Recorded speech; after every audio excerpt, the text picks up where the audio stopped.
So without further ado, I shall move on and talk about what I'm going to do today. I'm going to start out by thinking a little bit about what do we mean by belonging? What do we mean by inclusion? And what does it look like for our students? I'm going to talk about my transitions work, and that's where the ducks to water and fish out of water come in. So a very English metaphor, the idea of being a duck to water. You're a little duckling, you've never seen a river before, but you can jump in and swim about, and you're confident and happy, and it's the most fun you've ever had. A fish out of water, if you take your goldfish out of its pond, then it's gasping for breath, it's struggling to cope. And our students can have both of those types of experiences. And so how do we sort of manage that a little bit, and how do we support them? And how do we frame our thinking about those transitional experiences? I'm going to talk a little bit about some of the work I've done with minoritized students. So I'm going to talk mostly about disability, but a little bit probably about ethnicity. And then open up for what all that means for practice. What can we do with this knowledge, and how can we use it to help our students to feel like ducks to water, having that sense of belonging? So I want to start by asking you a question, and if you're happy to, then you can pop your ideas into the chat. In what ways are your students and your colleagues diverse? What's different about them? How are you different from them? How are they different from you, from each other? How does that impact on learning and teaching? So on their learning and on your teaching.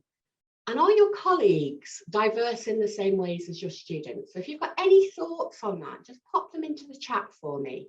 Or if you want to, pop your hand up and you can speak.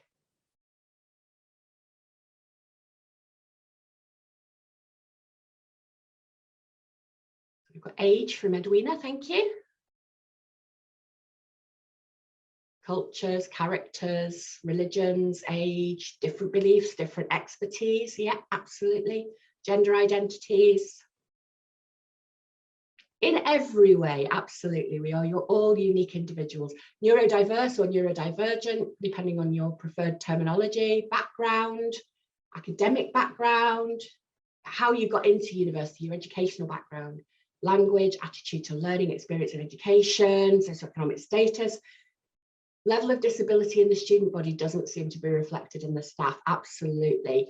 I haven't linked to this in my slides, but there's a fantastic book by Nicole Brown called Ableism in Academia. Very, very good book, strongly recommend it.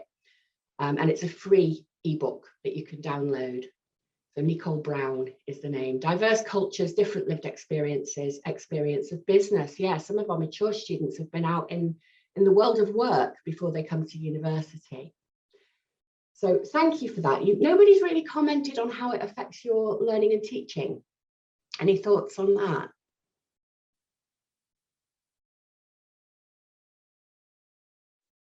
That's the harder one, isn't it? And I'll talk a little bit about that in a minute. So we all know, yes, it changes the lens through which things are perceived, Lisa, and can enrich it if students are happy to share. This is my main point, Laura, so thank you for sharing this one. If students share their perspectives, then the students in the classroom get to learn a range of different ways of thinking. It enhances their critical thinking, it enhances their understanding of the world.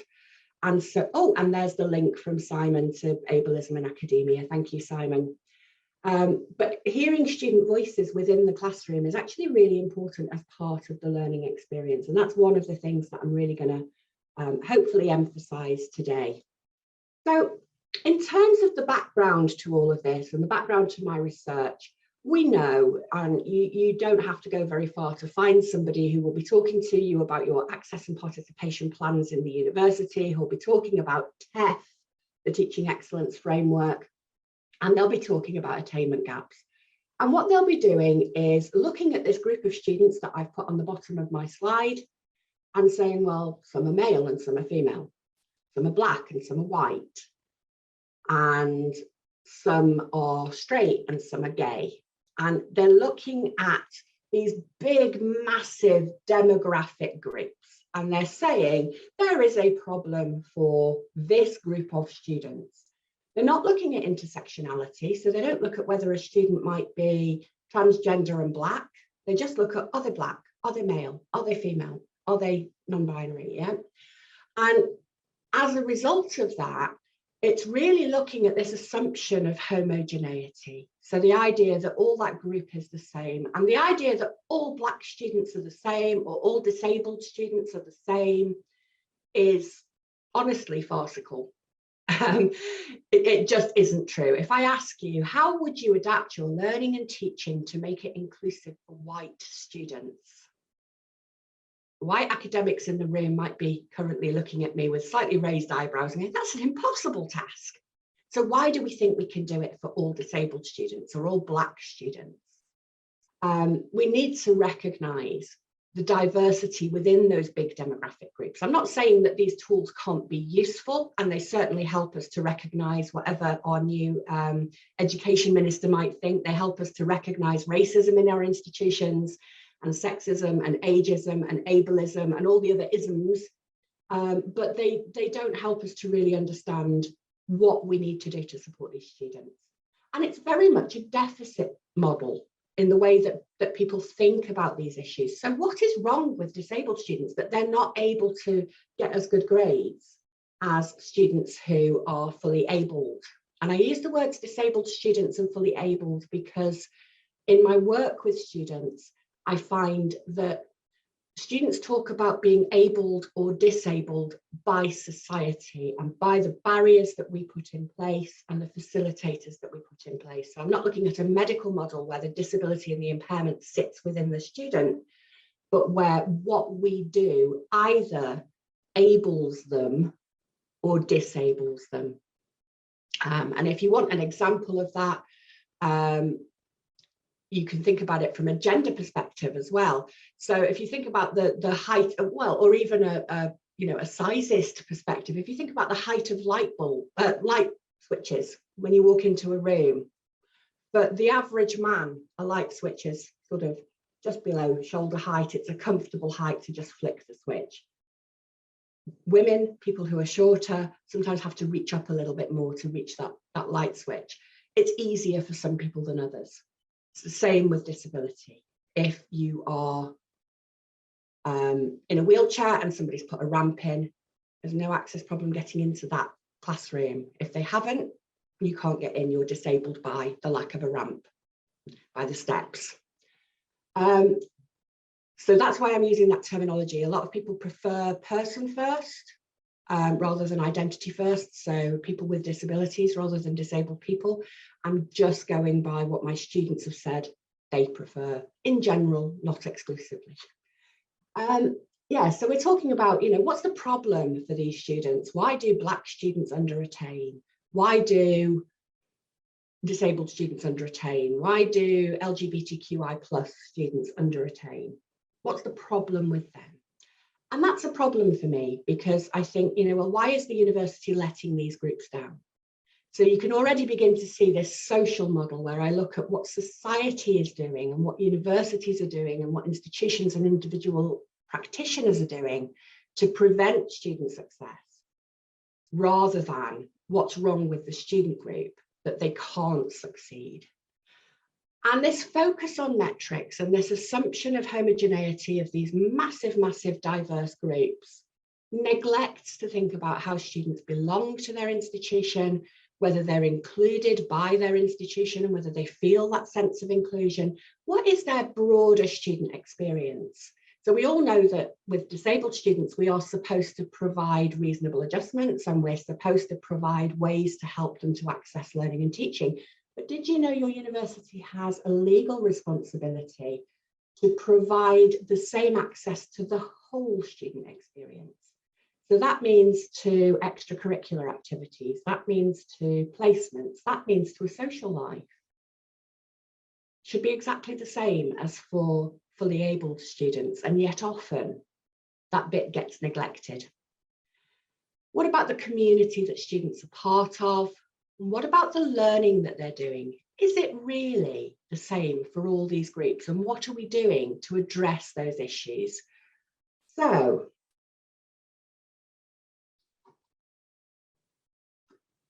this is Liz Thomas and Helen May's report from back in 2010. But I think even though it's, it's 12 years old now, but I think it's still pretty current. And this really taps into those sort of characteristics of diversity that you were talking about before. So they suggest that there are 4 dimensions to diversity in higher education, in education generally. And these are around education. So all the things you were talking about, previous education, have they done an A-level? Have they done a BTEC? What about the new T-levels or Scottish Highers or international baccalaureates? What are their skills? And those skills might not be purely educational. A student who's grown up as a parent, as a carer for their parents, will have very different skills than perhaps a student who works in a restaurant at weekends. They all have different skills. How do we recognize those skills? Their ability, their knowledge, their educational experience, their learning approaches. How do they think about learning? Are they here to just get a degree, to get a job, to be a lawyer, to be whatever they're going to be? Or are they here because they're curious about learning? Those things are very different. They're dispositional diversity. So the things about them. How do they identify themselves? Are they sociable? Are they shy? Are they trans? Are they Black? What's their identity, their own personal identity that belongs to them? How confident are they? What's their motivation? What do they believe? What level of emotional intelligence have they got? How self-aware are they? What interests have they got? There's all sorts of personal things there. Their gender and their sexuality are part of that. Their circumstances. Many of my students work now. I'm sure the same is true for you. Some of my students work full-time and study full-time, and I have no idea how they manage it. And as Edwina's popped in the chat, the use of digitization to try and kind of really support students to still engage with learning if they're involved in other things. But their finances, can they afford to put a full tank of petrol in their car to commute to university every day? Oh my goodness, how much is petrol now? I filled my car up the other day and it cost me £97. Scary stuff. How are students meant to do that?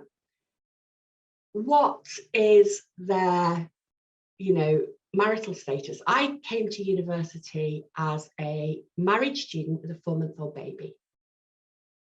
And my commitments were very, very different to a lot of my peers who turned up at 18 with no kids, no spouse, no other things going on.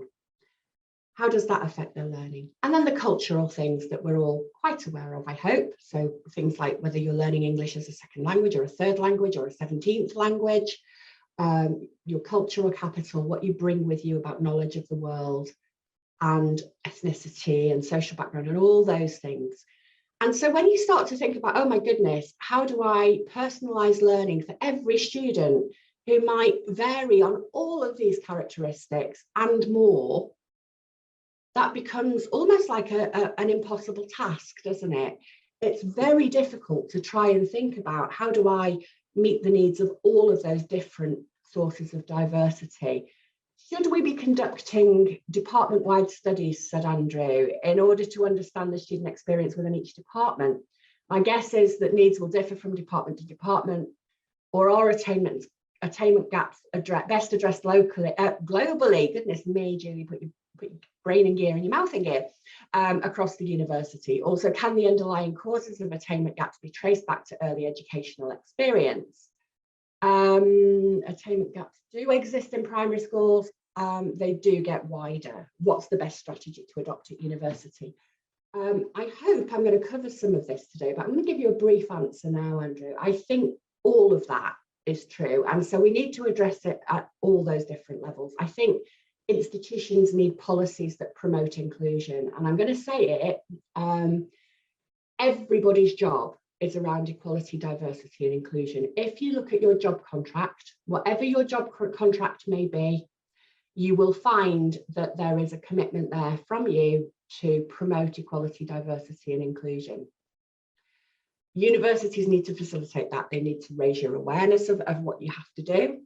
The students are also responsible for that. quite often they'll sign a student learning contract or a sort of understanding at the start of their course that says that they will comply with those sorts of policies. Your university will have policies. They also need to, you know, develop you and support you and give you the time to be able to do all this. But I actually think that most of this is addressed within the classroom and within our relationships with students. And what I found, so at Keele in psychology last year, we moved from having an attainment gap for Black students of around 10% down to an attainment gap of plus 2%. So our Black students were very slightly outperforming our non-Black students. That's because we tried to set up a culture of caring for all our students. It wasn't targeted at Black students, but it happened to benefit Black students.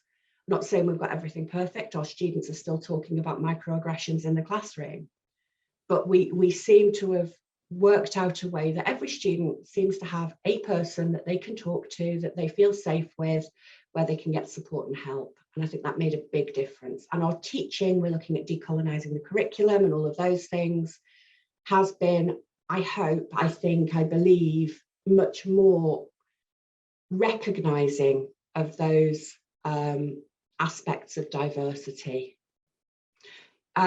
Happy to have a chat with you after this talk, Andrew, about what we've done there and how it's worked. So those are what diversity is, but what's belonging, and why is it that, you know, some of these students can feel like they don't belong? Well, Meehan and Howells produced this tripartite model where they say that it's a cycle. Basically, we start with, how do I fit in? That's our sense of belonging. So as a new student transitioning into university, we'll look around us and we'll see, perhaps, I know our Black students at Keele say, you know, I see a majority of white students. I see a majority, an even bigger majority of white staff. How do I fit in? I don't know if I do. Who can I talk to? Who can I relate to? So psychology tells us we look for people like us. If you're a disabled student, if you're a bisexual student, you're going to be looking for, where do I fit? Where can I find a group of people like me that I can bond with and form that community with? So the first question is, how do I fit in? And that impression starts before transition. It starts at open days. And then being, who am I? So as adolescents or emerging adults, that stage between adolescence and adulthood, 18 to 25-year-olds are very much, if you think back to your own kind of early adulthood, who am I? What do I stand for? Am I chasing after that high finance career? Am I someone who believes in the values of right and wrong? Do I hold on to that religion that my mum and dad taught me when I was little?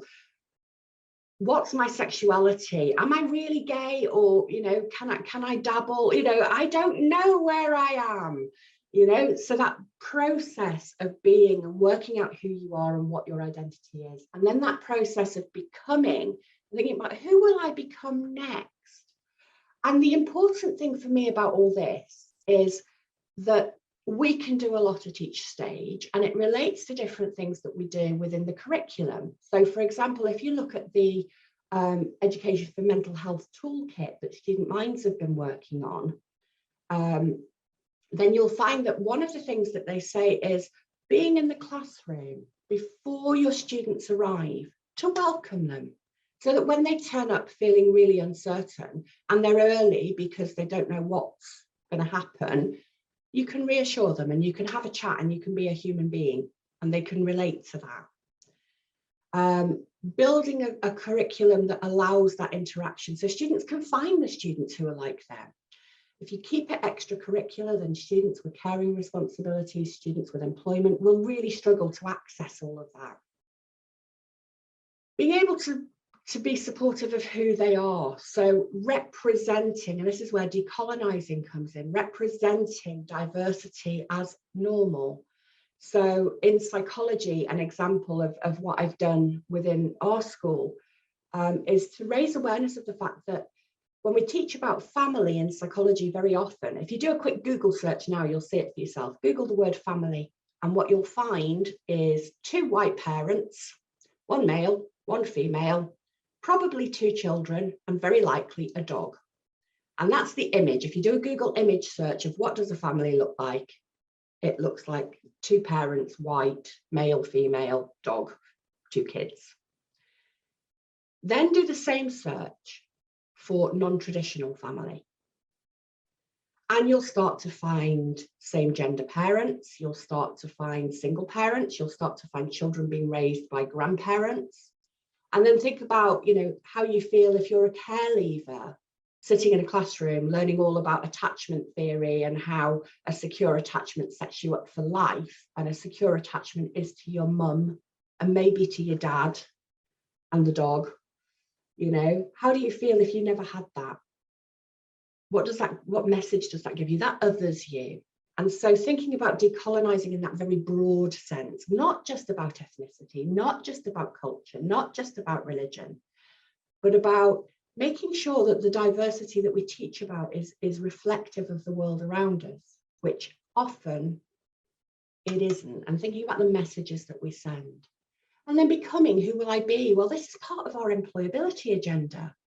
And so, recognizing that diverse students can go on to those prized careers, that diverse students go on to diverse careers, and representing that in our teaching and thinking about the different skills that we deliver and the different ways of thinking about who we might be in the future.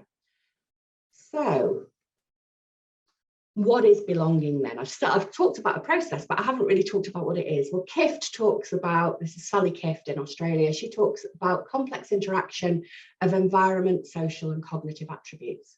So what's happening around us, who we're interacting with, and how we think, that forms a sense of social connectedness. Liz Thomas again, psychological and sociological aspects, not surprising perhaps as she's a sociologist herself, and a feeling of a sense of purpose. So again, this idea that it's linked to becoming that future career, that future self, who we might be in the future. And Sawyer and Stubblefield, self-awareness of our own strengths and capabilities supported by the curriculum. So what are we doing in our teaching to say, you're good at this? You're developing a sense of mastery in this area. And everyone agrees, however they define this social connectedness or this sense of purpose or this self-awareness, they all talk about the fact that a sense of belonging is strongly related to student retention and success. So are students going to get good grades, and are they going to stay at university and complete their course? And they all talk about the fact that belonging is developed during that initial transition into university, but it also develops through and out. So that feeling of a sense of belonging. I'm a Liverpool graduate, I'm a Liverpool sociology graduate or a Liverpool computing graduate. That sense that there's always a little bit of me that stays in Liverpool or stays at Keele. So back to you again. What was your initial experience of starting university? And I'm going to tell you my story here. I've already touched on this a little bit. So I was a mature student, very mature at the grand old age of 21. I'm sure my lecturers didn't even realise I was a mature student, but the other students did. There was a difference. I was married, I had a 4-month-old baby, and I was first in family to go to university. And I'd worked in a cancer research lab for a couple of years with other graduates and realised that my career was only going to progress if I did the dreaded thing that I hadn't even thought of when I left university and when I left sixth form and went to university to get a degree. So off I went to university, and the morning of the first day, I was like, what do university students wear? What do they wear? I have no idea. I really don't know. Okay, so they're all a bit posh, and they're all middle class, and okay, I should wear something smart. So I'd been working in a double glazing sales showroom for a while. So I had a nice little kind of blouse and pencil skirt that I could wear, and court shoes, and that's what I wore to university. And then I was told that I needed to go to these things called seminars. And I'm like, well, what's a seminar? What happens in a seminar? What's the rules? What do I do? What's expected of me? I've got no idea. And it was raining and the tarmac was slippy and I was wearing court shoes and I fell over flat on my face in the middle of the university campus. And I just wanted to cry and say, I'm not meant to be here. I don't fit. This is not for me. Now, luckily, I made some friends, met my then to be future husband, now husband. I made some good connections with some of my tutors and I had a supportive team. It wasn't actually all that awful. You know, it felt awful at the time, but I got through it. But what I got through it with was all of these different kind of support networks that I had. And, you know, life changes, doesn't it? And transitions, as we'll see, are kind of important. So yeah, somebody in the chat was first in family, very nervous as to whether they could even do it. Yeah, I went along thinking, if I don't like it, I'll just drop out. It'll be okay. I'll just do something else. My first morning in halls, I was too scared to ask someone to pass the sugar bowl. I've never taken sugar in my tea since. So you can thank them for your health, Lisa, maybe. Interestingly, one of my students talks about her first day in halls, and she was so scared. She's a Black female student, and she's done research into the experiences of Black female students at university. And she said she was so scared. She gave a talk for some A-level students. She came along with me to do. And she said she was so scared that what she decided to do was to sit in her room, but open the door. And everybody who walked past popped in to say hello. So there are things that, you know, tips and tricks that perhaps we're not aware of. I never lived in halls, so I didn't have that on campus experience. First in family here too, says Laura. Initial panic after parents left, but quickly realised many others felt the same through making friends. Absolutely. First in family, was a mature student, no idea if I could do it, and worried about letting family down. Do we have, so a lot of fish out of water here, a lot of people like me who felt a bit scared and worried and really didn't know what we were doing and whether we were going to survive a week. Any ducks to water? The first in family, my A-levels were BEE too, Kate. Worked as an au pair for a year abroad first, nervous, not sure I was clever enough. That was, yeah, absolutely. Made friends, settled in and loved it. So became a duck. Far easier than the home life I moved away from. And I'd agree with that too. Do you think the Black student in a similar situation would have formed a support network as fast as you did? She didn't. She changed degree courses because she experienced racism on the course that she was on. So she moved and did a different degree. And then she found the Afro-Caribbean Society. So that shows the importance perhaps of having groups on campus that are easily identifiable. Kerry was excited, so possibly a duck. Settled in quickly, but I did know one person who went to the same place. And that can be a blessing or a curse, can't it? Because, you know, that one person can be quite hurtful if they go off and find new friends, or they can be quite supportive if they stay friends with you. So Naomi Winston, another National Teaching Fellow from the University of Surrey, and I started thinking about all these issues to do with transition. And we were thinking of transition as a change, and the literature talks about change and it talks about transition as a journey. It's very often framed as a challenge. So it's a shift in identity, a shift in social support. We leave our parents behind, we leave our friends behind, or our care home behind, or whatever we're leaving. A move to independent living. Have I got to learn to cook? Have I got to learn to do my own laundry? Well, yes. That's the advice I always give to students before they come. They say, what can I do to prepare? What can I read? And I say, learn to cook, learn to do your laundry. Because that's going to take some stress out. Learn to shop for food. There's going to be changes in teaching. There's a lot of emphasis in the literature about these, you know, suddenly you're going to be in a big classroom and you're going to be anonymous, and there might be, well, in one university I know 900 students in a class. You know, assessment's going to be different, learning environment's going to be different. This idea of structured learning, the timetable has huge holes in it. You're going to have to fill them yourself. You're going to have to be resilient. This is something that comes through the literature a lot. You need to be resilient. And it's very much a deficit model approach again. It's the idea that the student must prepare for university. And that's something that came through in some previous work that I did with Janet de Wilder at the HEA. That, you know, there was a lack of preparedness in students, and it very firmly places the blame for any problems on the student. But Naomi and I were talking about this. It's going to sound like I spend all my life in a bar in National Teaching Fellow conferences, because this is where Naomi and I had this conversation initially. And Naomi quoted Gale and Parker to me, and she's very, she can quote things. She can cite them off the top of her head quite impressively. And this is what she told me. So Gale and Parker talk about taken for granted notions of transition. And if you look through the literature, we take for granted that transition is hard, it's a period of adjustment, it's a period of change, but students don't know what to expect.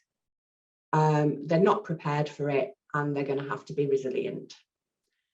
And then they say the normative and the universal discourses of transition do not capture the diversity of student lives, their experiences of university, or of universities themselves. So if we're going to prepare students for university, I can spend hours, days, weeks, months working with students to say this is what to expect at university. Which university? Students coming to Keele will have a different experience to students coming to Liverpool. Students going to a post-92 compared to a Russell group. Students going to a blended course versus a fully on-campus course. What am I preparing them for? They can't be prepared before they go because they're all different. They need to take different approaches, and the universities are all different. So how can I sit with them and prepare them? It's actually an impossible challenge, and it's not their job to be prepared before they come. It's our job as a university to say, wherever you're at, however prepared or not you are for this experience that you're going to have now, you can't possibly know how prepared you are. So we're going to start you all from a position that will move you forward together collectively, not we're going to assume you all know how to write an essay. We're going to assume you all know what exams are and seminars are and all those things. So it's all about making the unknown and the hidden curriculum, making it explicit and known to students. And then I got excited because I started thinking, actually, transition might be challenging sometimes, or it might not, but it's also a transformative opportunity. So that idea of who am I going to become and who am I? And so Eccleston, Biester and Hughes talk about transitions leading to profound change and an impetus for new learning, or unsettling, difficult and unproductive. But even when they're unsettling and they're difficult and they feel risky, that might be an important factor in successful transition. And that reminds me of Mayer and Land's idea of threshold concepts. So here I am standing in the image in a dark room, not knowing very much. I'm going to have this revelatory learning experience of transition. I'm going to step out into the light. I don't know what's coming. I don't know what it's going to be like. I'm going to feel that uncertainty. I'm going to feel like I'm in that liminal space where I don't know anything and everything doesn't work and it's all uncertain. But as I step out into the light, I'm going to know a lot more.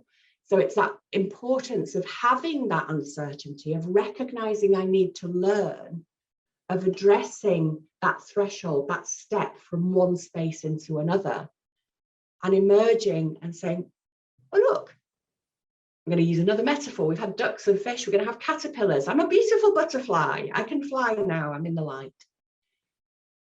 Maybe we need to go through that change. Maybe we all needed to go through those ducks and fish experiences when we started university. And there's an assumption in the literature that it's more challenging for some groups of students. So we come back to these big demographic groups again. That, you know, if you're low socioeconomic status, if you're from an ethnic minority group or you're first in family, you might find transitions harder. Well, you might do. But Naomi and I argue that it's knowledge about university and knowledge of university. So knowledge about is what you gain when your big brother says to you, oh yeah, I went to university. When you get there, just take really comfortable clothes because nobody's going to be formal, and a seminar's like this, and oh, for goodness sake, don't wear slippy shoes.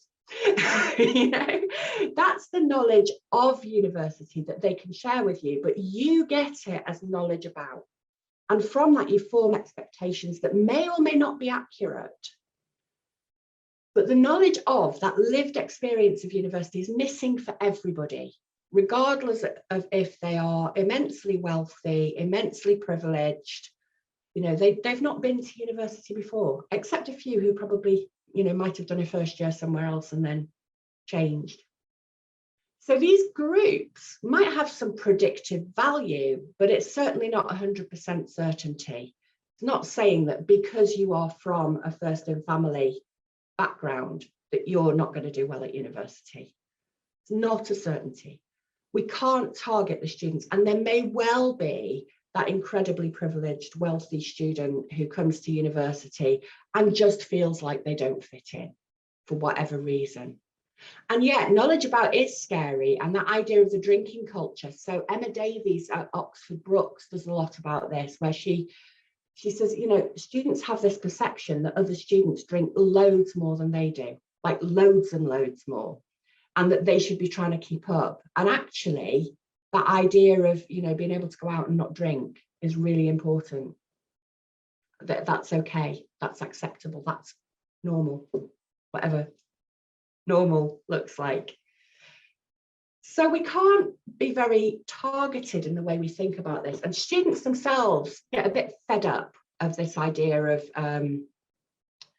the fact that, you know, we all think it's hard for them to transition, because some of them are having an absolute whale of a time. And this is a quote from a qualitative part of the work that I did with Naomi. So we're not all little fish in a big pond. Don't assume that I'm feeling lost and alone. I'm not. I'm a big fish in this big pond, and I'm thoroughly enjoying it. So problematizing transition, student told us, isn't helpful. It can be challenging, but it can also be exciting. And they don't want to sit there and think, I'm not having any problems. Everybody says this is hard. What's wrong with me? They need to think about that it's okay to be having fun. So we need to capture the actual experience. And Naomi and I did a quantitative survey as well with some first year psychology students. And this is what we found. I'm not going to dwell on this for long, because you can have a look in your own time if you want to. But what you'll see is that some skills, when we compare time 1, the beginning of first year, to time 2, the end of first year, you might expect that confidence in skills would increase. I've learned to reference, I was bad at it, now I'm good at it, I'm confident I can do it. But confidence in some skills drops.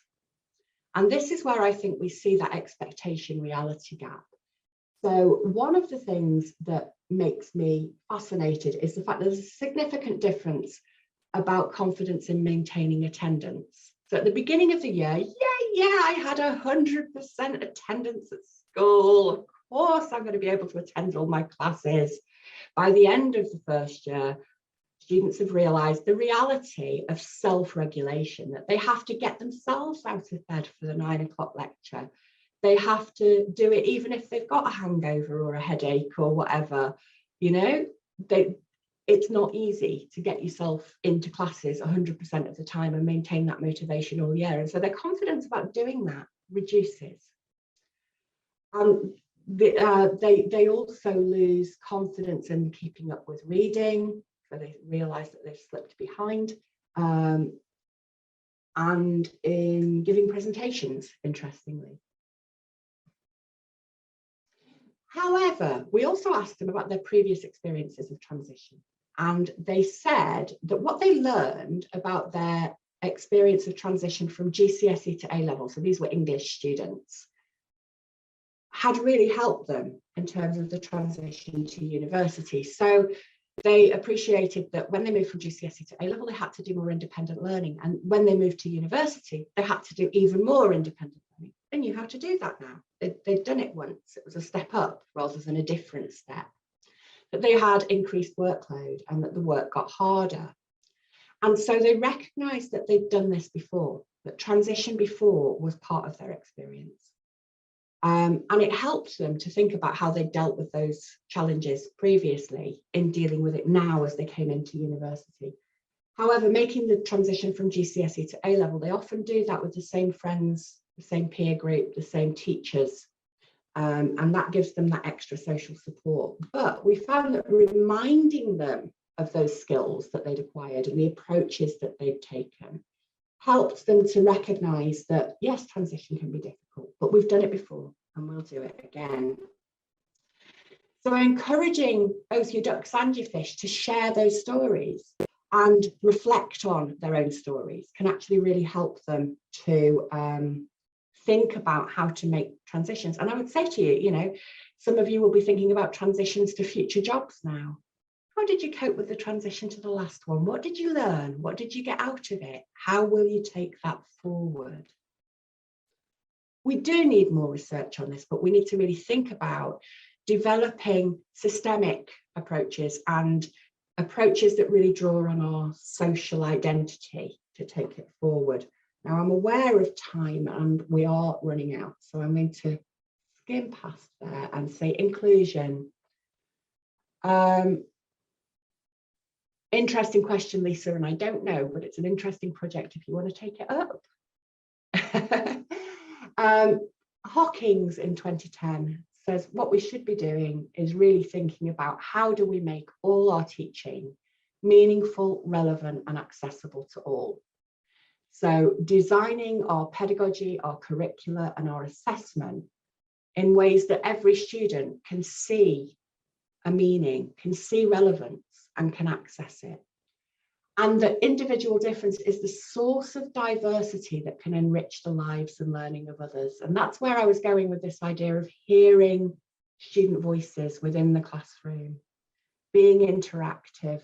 We cannot represent every single one of those diverse students' voices.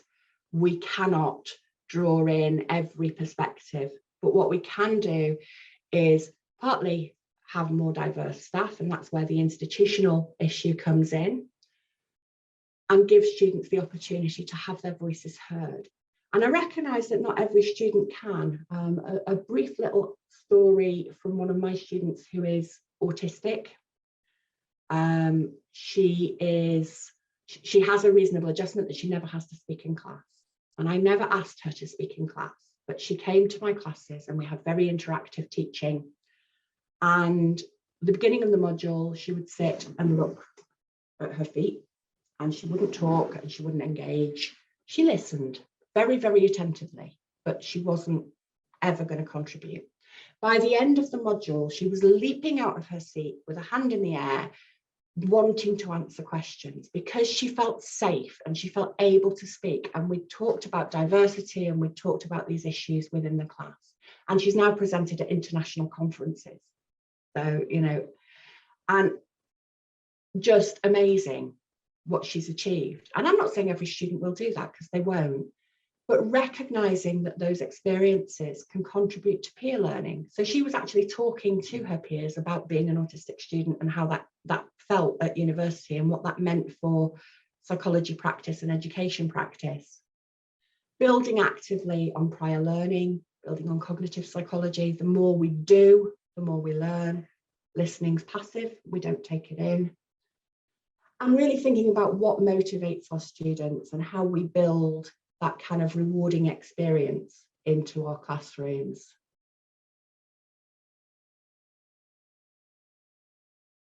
And hearing those different student voices. And there is no such thing as a student voice.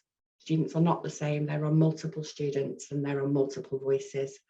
And so my view is that instead of giving these traditional didactic talks, we should be moving towards learning communities where students can learn from each other and we can learn from our students. I learn about the different perspectives of my students from working with them.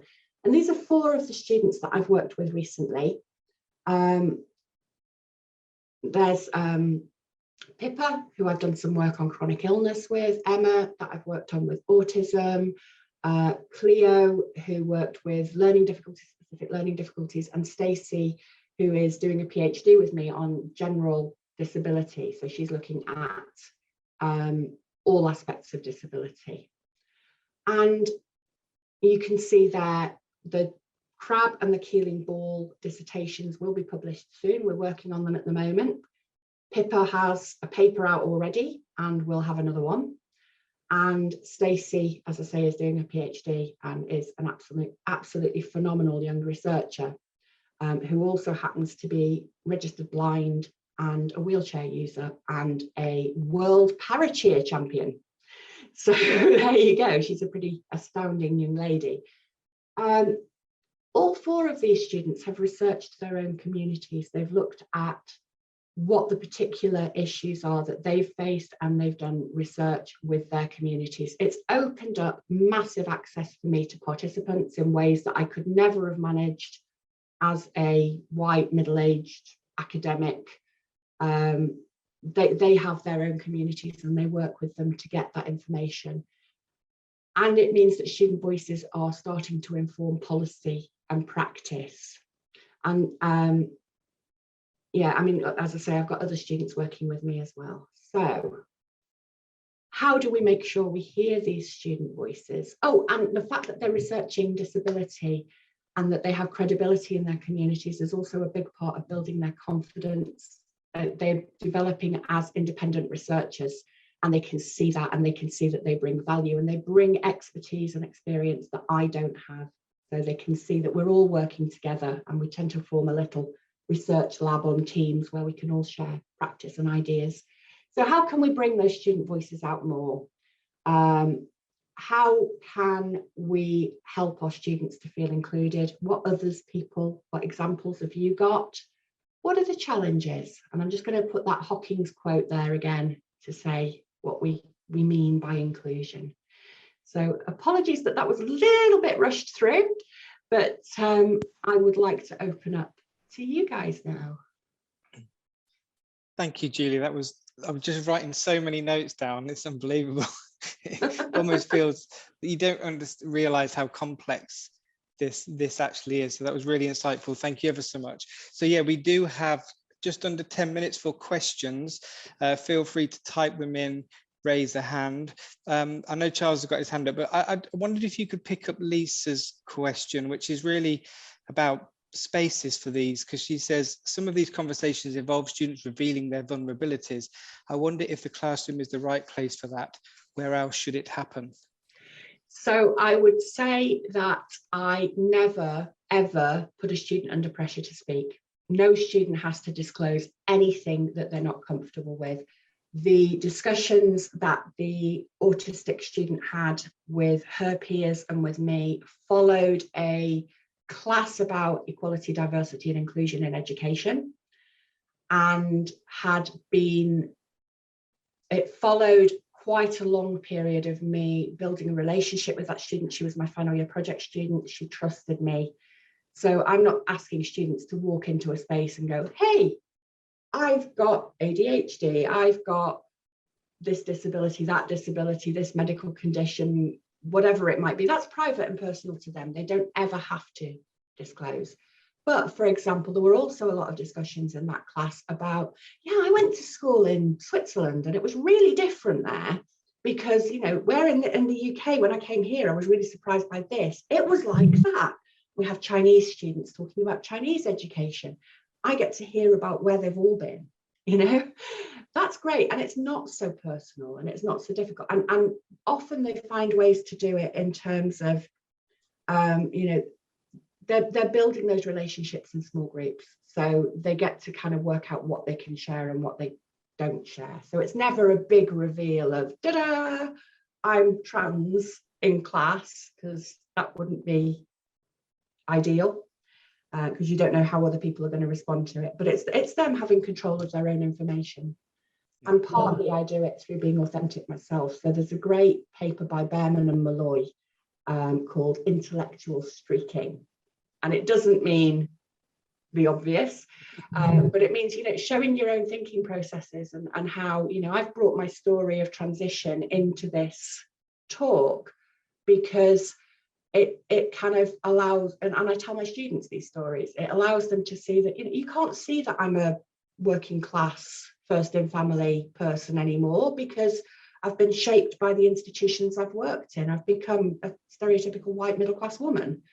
You know, they can't see my background. They don't know that I've got gypsy heritage. They can't see that. You didn't know that, you know. So by talking about those things, that's what starts to kind of open up that conversation. And I'm always really clear that, you know, we are respectful of diversity. And I actually show them this Hawking's quote.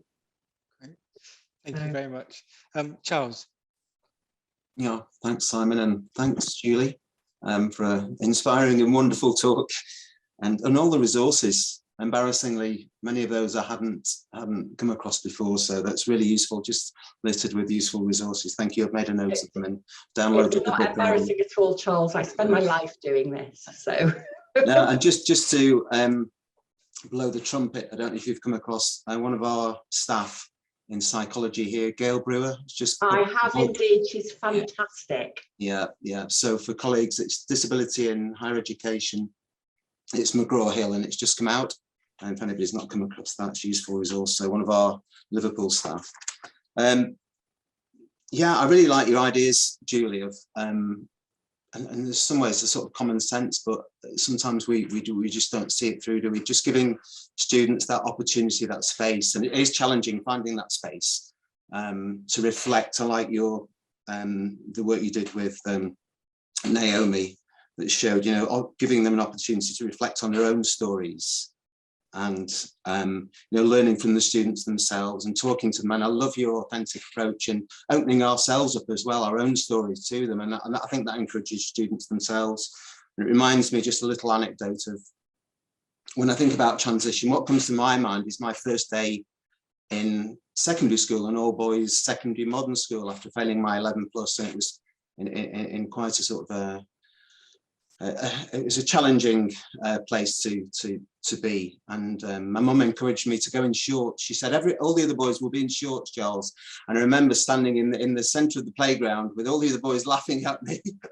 About 100 boys in that year. So yeah, that's a trauma that I've experienced that's still there today. Whenever I transition to anything, some reason that comes to mind. So allowing students to talk about that. So I don't go to if I ever go for an interview now, I won't go in shorts. Anyway, thank you.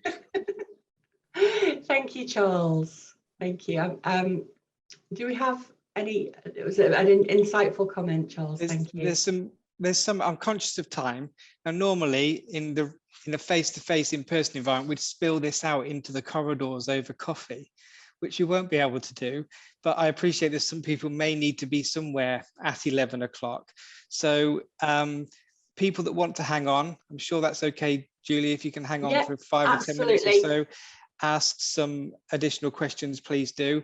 Otherwise, I'll go and grab a coffee and I'll come back and we'll hang around. But for those of you that have to go, I would like everyone to thank you so much, Julie, for that insightful talk. It's definitely given me loads to think about. Obviously, your animal metaphors, I think, must be influenced by the greenness of the Keele campus for obvious reasons. I needed to find a squirrel one, but I haven't found it yet. But thank you ever so much for your contributions. It's a great way to start our discussions and our conference today. So thank you very much indeed. Thank you, and thank you everyone, for those of you who've got to run away, for contributions in this chat and some interesting thoughts. Do feel free to follow up with me. As I said, the slides are in the team space, so you can drop me an email, and my Twitter address is there as well. So do feel free to follow up and engage. Fantastic. So for those of you that do have to go, please do. If you have any questions, either raise your hand or pop them in the chat. I will share a link to our inclusive curriculum guide that Kate in our team has written as a starting point, but you know, there's so much we need to do around education, you know, the other bits, dispositional, circumstantial, cultural, and this has to work at institutional level, program level and module level, doesn't it? And session level as well. So very complex indeed, but thank you for getting us started with this. So I've stopped sharing my screen. Lovely. And one of the reasons is I mentioned the Student Minds Education for Mental Health Toolkit, and it's a fantastic resource. So I'm going to share that in the chat.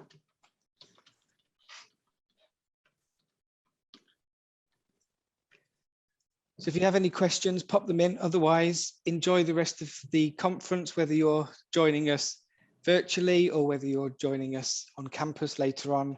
Have a great day, everyone. Indeed, enjoy. And a reminder that lightning talks start in 15 minutes in team spaces, so get to the team space. So you might need to make yourselves a cup of tea or coffee before then.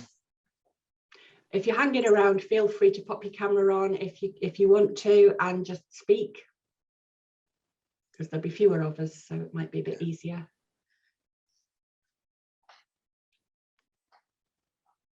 Hello, Kate.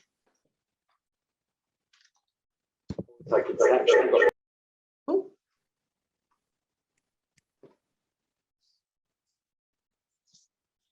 Kate, you're on mute. There you go. Hiya, sorry, that was the conference room and me at the same time with the mic open. Apologies, people. I just wanted to say thank you, Julie. That was absolutely fantastic. So many things that you said confirm things that I've kind of come across as well, and that we recommend as a centre. We've got, so a little shout out to those of you still here. We've got day 2 of our conference tomorrow, which is an inclusive curriculum bake-off. We have 6 students coming as part of that. So we will be hearing directly from them. So hearing you, sort of everything you've said today and your way into those conversations is really helpful in that respect as well. So thank you. Thank you very much, Kate. Well, Julie, I've got a question for you.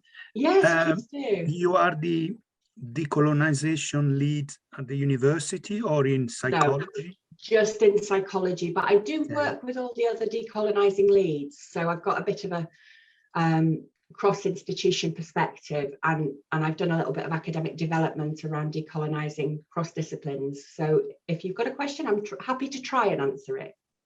No, I would like to listen to your experience and how much progress. Okay, I think everyone acknowledges it's a really challenging area. It's difficult, it's emotive, it's difficult for students and it's difficult for staff. And none of us wants to own up that we are racist or that we have other biases. And so it becomes it can become a very defensive topic. Mm-hmm. And so what I've done to approach it myself, whenever I lead anything on decolonising, is to talk about this idea of othering and this sort of value of student voices. One of the things I do is I encourage my students to generate their own reading lists. And so that's a really simple way to say to them, you know, your research from your home country is welcome and valued and offers a new perspective, rather than, I've heard stories of colleagues saying to students, oh, how could you possibly have read that? It's in Mandarin. Well, maybe that student is Mandarin, and they can read Mandarin. Mm-hmm. You know, and then other colleagues where there's been conversations, you know, well, that research was done in an African nation and they don't have the same research standards as us. You know, no, let them bring research from their home cultures. And that, you know, and that represents their different identities. So I don't limit it to thinking about ethnicity and the true sort of colonization and going back to sort of slavery and those issues, but I think about any type of power imbalance. So the fact that, you know, trans students are very minoritized, often treated with hostility and suspicion. That white students actually, you know, having Gypsy heritage myself, I didn't grow up in that community, but I had family members in that community that very often, you know, the stereotypes around being a gypsy are about, you know, stealing, mess, dirt, rubbish, invading public spaces. It's very, very threatening. And so the attitudes towards some white groups, Eastern Europeans who've migrated, you know, we're getting a current influx from Ukraine, of course, as we should, but previously Polish students, Romanian students, often treated with some suspicion as sort of lesser whiteness. And so I address all of these issues and I say, you know, if you want to talk about, you know, accessibility on campus, if you want to talk about, you know, all of these different issues, that's part of this conversation. To really open it up to being about inclusion, not so much about you are doing things wrong because you're presenting a colonized view of your subject. And then using peer observation as well. So for example, a young lecturer who I observed teaching not long ago, and he was very keen to decolonise, but didn't really know where to begin. And I observed his teaching, and he gave a fantastic class. But he was talking about digital apps in a particular applied context. And I said, you know, how does that work in other countries, you know, where technology is more important, less important than it is here? Because all of the research he presented was from America, Europe, Australia. Like, what's happening in other countries, you know, where they, you know, is mobile phone use different? Is accessibility to these apps different? What happens there? And so he was able to broaden his horizons and think about different perspectives and different cultural perspectives. So it's very much, again, I think a lot of what I do builds on personal relationships. So I have conversations with people. I sit down with module leaders and say, let's look at your module and see where you could do something that would bring in that decolonisation. And I make myself available to students as well. Students all know that I am the lead for decolonising, and they can come to me or they can email me and raise issues that they've encountered. And you know, some of them have talked quite a lot about microaggressions. And so that's something that I'm working with staff on to try and kind of help them to recognise those and understand what that means. Does that help? Yes, thank you.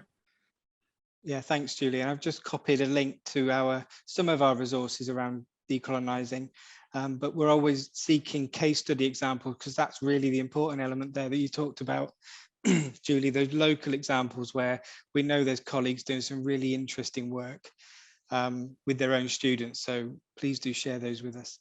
Any other questions for Julie? Sorry, Julie, you were going to say something. I was just going to say, have a look at Kingston University as well, because they're doing some fantastic work on decolonising, and they're doing it across their entire subject range. So have a King's College London actually are doing quite a lot as well. So have a look around at other universities' practice. And what I've found is decolonising practitioners nationally and internationally are always really willing to have conversations with other people who are facing the same challenges. Brilliant, thank you. Any other questions? So I have raised hand. Yes, great. So can I? Yeah. So thanks very much, Julie. Very useful insights. My question is that what should be the starting point? So this is where I have always struggled. So I deal with the year 1 students. I run practical module, and I have tried different ways to be inclusive, but I don't know how to get information about the students. So it is difficult to know who is struggling or what. I know that we have a diverse body of students, but some of them we can recognize by face or by color, but there is a lot of information which is never shared. I use the assessments as the criteria to identify the students who struggle. So there are weekly post-lab tests, but for that I have to wait until I see that 4 or 5 assessments are done, and then I contact the students who have missed all those assessments. I feel that that is very late, and they are already very behind. So what should be the starting point? How can I get the information from the very start and start addressing those or deal with those students effectively? That's a massive question, Rahila. It's a very, very good one, but it is massive. And I think the first point is you're never going to know everything about every student in your class, and you shouldn't. You know, that's not your job, and they don't need to disclose it to you. What you can do is have a look at some of the Universal Design for Learning resources. So the work of people like Kevin Merry, who look at designing a curriculum in advance so that it's inclusive for everyone, and you know, thinking about that in advance.